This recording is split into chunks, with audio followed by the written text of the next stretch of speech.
Details at this hour about the heroic efforts to stop a wrong-way driver on a busy Tulsa highway this afternoon. I'm Shay Rozzi. I'm Nathan Thompson. Clay is the night off. Troopers say the driver caused several wrecks on Highway 11 and I-244. Here is new video tonight showing him going the wrong way. Tonight, he's at the hospital with life-threatening injuries after crashing head-on with a semi. We pick up our live team coverage with Fox 23's Sarah Whaley, who learned more about the person who tried to stop that driver. Sarah.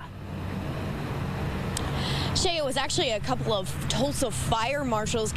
Let me set the scene for you. They were headed in the westbound lanes you see right there towards downtown. You can imagine their concern when they realized another driver was headed the same direction as them on the opposite side of the highway. It was an all-out effort to try to keep Tulsa drivers safe as a wrong-way driver took to two highways just before rush hour Tuesday. Had this been rush hour at any time, I think we'd have had a lot more to deal with.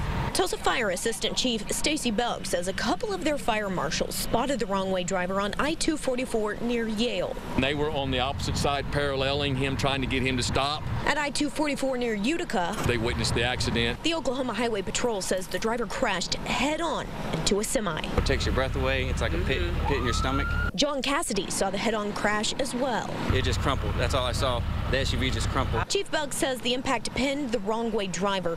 It took 15 minutes for firefighters to get him out with the jaws of life. Meanwhile, the semi skidded across the highway and landed on an embankment. Towing crews are here 2 hours after that wreck, still trying to get that semi off of the embankment. Take a look at those tire tracks and then look at this uprooted tree. That happened because the impact was so strong. The final crash of 5, troopers say this wrong-way driver caused. They believe alcohol or drugs may be involved. And troopers say that semi-driver was alert and talking after the crash, but they say that the wrong-way driver's injuries are critical. They aren't certain if he'll make it. Reporting live here in Midtown, covering news that matters, Sarah Whaley, Fox 23 News. Now, this all started some 8 miles from the final crash with a hit-and-run near Highway 11 in Sheridan. Fox 23 investigative reporter Katie Higgins is live after learning this could have been even worse. Katie. Police were getting tons of calls from drivers on Highway 11. They said that if they weren't getting hit by that wrong-way driver, they were being run off the road by him. He was a witness. He was changing a tire. Okay. And saw the car coming the other way. I caught up with Officer James Slay as he was taking witness statements and police reports from drivers on westbound State Highway 11.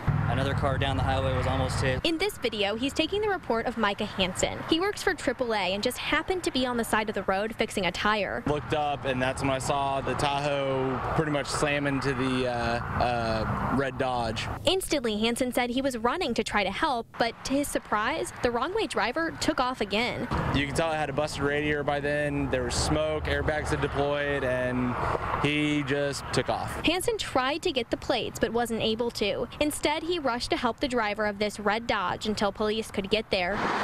Police are still working to figure out exactly what happened here. Luckily, no one was hurt. The driver of that red truck told me that it was centimeters from being too close and that a small swerve might have just saved his life. Reporting live in North Tulsa, covering news that matters, I'm Katie Higgins, Fox 23 News.